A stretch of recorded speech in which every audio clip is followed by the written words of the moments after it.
Assalamualaikum warahmatullahi wabarakatuh. Nama saya Hikmah Putra Ditama dengan NPM 2208260162. Di sini saya akan mempresentasikan mind map saya pada blok respirasi mengenai tuberkulosis. Tuberkulosis sendiri adalah penyakit kronis yang disebabkan oleh infeksi Mycobacterium tuberculosis yang ditularkan melalui droplet dari penderita tuberkulosis kepada individu yang rentan. Mayoritas kuman tuberkulosis itu dia akan menyerang organ tubuh paru dan dia juga bisa menyerang organ tubuh yang lainnya. Etiologi dari penyakit ini sendiri adalah Mycobacterium tuberculosis. Mycobacterium tuberculosis itu merupakan basil tuberkel yang merupakan batang ramping, kurus dan tahan asam yang sering disebut dengan BTA. Dia itu berbentuknya lurus ataupun bengkok dan panjangnya sekitar 2-4 mikroliter dan lebarnya itu 0,2 sampai 0,5 mikroliter dan dia yang bergabung membentuk rantai. Selanjutnya ada patofisiologi dari infeksi Mycobacterium tuberculosis. Pertama-tama, bakteri Mycobacterium tuberkulosis ini akan masuk ke dalam paru kita, lalu di dalam paru kita itu dia akan difagositosis oleh makrofag pada alveolus paru, lalu itu akan menghasilkan dua jenis, ada yang kumannya mati, ada yang kumannya tetap hidup. Nah, kuman yang tetap hidup di paru tadi itu akan berkembang biak, lalu akan terbentuklah fokus primer di situ. Lalu si bakteri itu akan menyebar secara limfogen maupun hematogen. Setelah itu terbentuklah kompleks primer. Pada fase ini saat kita lakukan uji tuberkulin itu dia akan menghasilkan hasil yang positif. Lalu kan udah terbentuk kompleks primer tadi, terbentuklah imunitas seluler yang spesifik. Lalu dia akan mengarah ke dua hal, yaitu ada yang mengalami sakit TB di mana terjadinya komplikasi kompleks primer tadi, komplikasi penyebaran hematogen dan komplikasi penyebaran limfogen tadi, dan itu akan ada yang menyebabkan pasiennya itu meninggal dan ada yang sembuh. Kemudian yang jalur kedua tadi, kompleks primer itu akan menyebabkan orang tersebut infeksi TB. Orang yang mengalami infeksi TB itu dikarenakan imunitasnya sudah optimal, makanya dia hanya infeksi tuberkulosis saja. Lalu infeksi itu tadi pun akan mengarah ke sakit TB juga. Pada sakit TB ini akan menyebabkan imunitasnya turun, terus itu dia akan terinfeksi.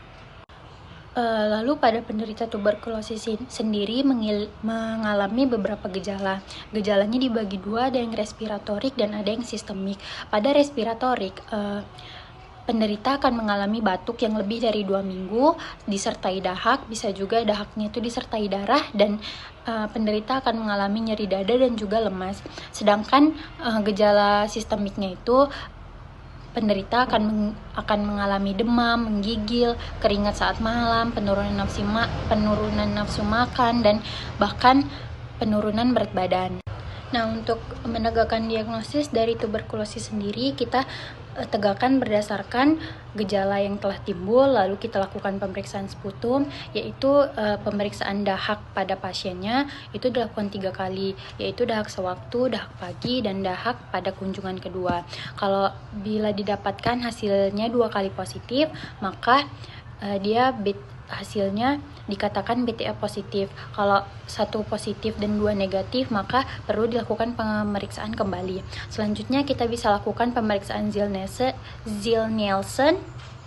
Dia itu akan positif jika ditemukan bakteri tahan asam. Lalu kita juga bisa melakukan skin test seperti PPD atau Mantux. Kalau Mantux itu hasilnya itu ada indurasi 0-5 meter, maka Mantuxnya itu negatif. Kalau indurasinya 6-9 mm, maka hasilnya itu meragukan. Tapi jika indurasinya 10-15 mm, hasilnya Mantux positif.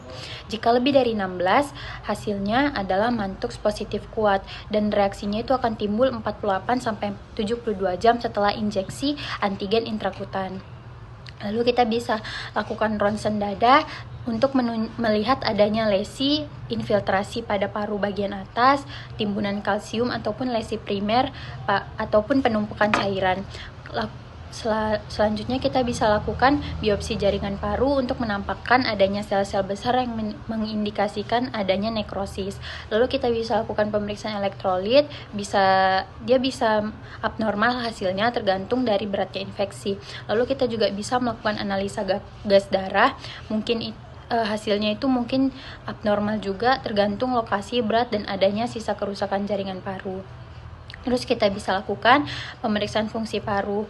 Di situ akan turunnya kapasitas vital paru, meningkatnya ruang fungsi, dan meningkatnya rasio residu udara pada kapasitas total paru, dan menurunnya saturasi oksigen karena infiltrasi dari parenkim tadi. Di situ juga terjadi hilangnya jaringan paru dan kelainan pleura karena tuberkulosis kronis. Untuk tata laksana pada tuberkulosis sendiri yaitu dibagi dalam 2 tahap. Yang pertama, tahap intensif itu dilakukan dengan pemberian 4-5 macam obat anti-TB per hari dengan tujuan mendapatkan konversi sputum dengan cepat. Di situ juga bertujuan untuk menghilangkan keluhan dan mencegah efek penyakit lebih lanjut.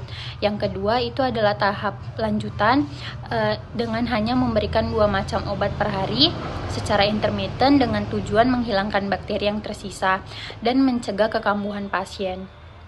Kemudian jenis-jenis obat anti-TB itu ada 5 macam. Yang pertama isoniazid. Isoniazid itu memiliki efek samping, mual, muntah, demam, dan hiperglikemi.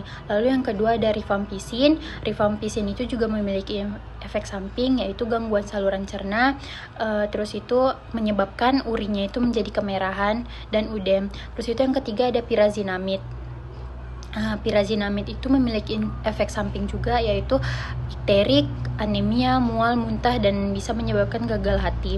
Lalu yang keempat ada streptomisin. Streptomisin itu juga memiliki efek samping, dia akan menyebabkan gangguan fungsi ginjal, gangguan pendengaran, dan kemerahan pada kulit. Lalu yang kelima ada etambutol. Etambutol juga memiliki efek samping yaitu menurunkan penglihatan pada mata dan menurunkan kontras sensitivitas warna serta gangguan lapang pandang pada mata. Lalu untuk pencegahan penyakit ini sendiri itu bisa kita lakukan dengan memberikan vaksin pada bayi, lalu bisa kita intervensi dengan menutup mulut jika ada yang batuk. Terus itu kita bisa makan makanan yang bergizi, menjaga kebersihan lingkungan, menjaga kebersihan ventilasi. Terus itu kita harus memisahkan alat makan yang dengan penderita TBC, jadi kita tidak boleh memakai alat makan yang sama. Terus itu jangan buang dahak di sembarang tempat. Itu saja. Lalu lalu komplikasi dari tuberkulosis ini sendiri dia akan menyebabkan pleuritis tuberkulosa, efusi pleura, meningitis tuberkulosa, dan tuberkulosa miliar. Baiklah, sekian presentasi mind map saya mengenai tuberkulosis. Jika ada kesalahan, kepada Allah saya mohon ampun, dan kepada yang lain saya mohon maaf. Assalamualaikum warahmatullahi wabarakatuh.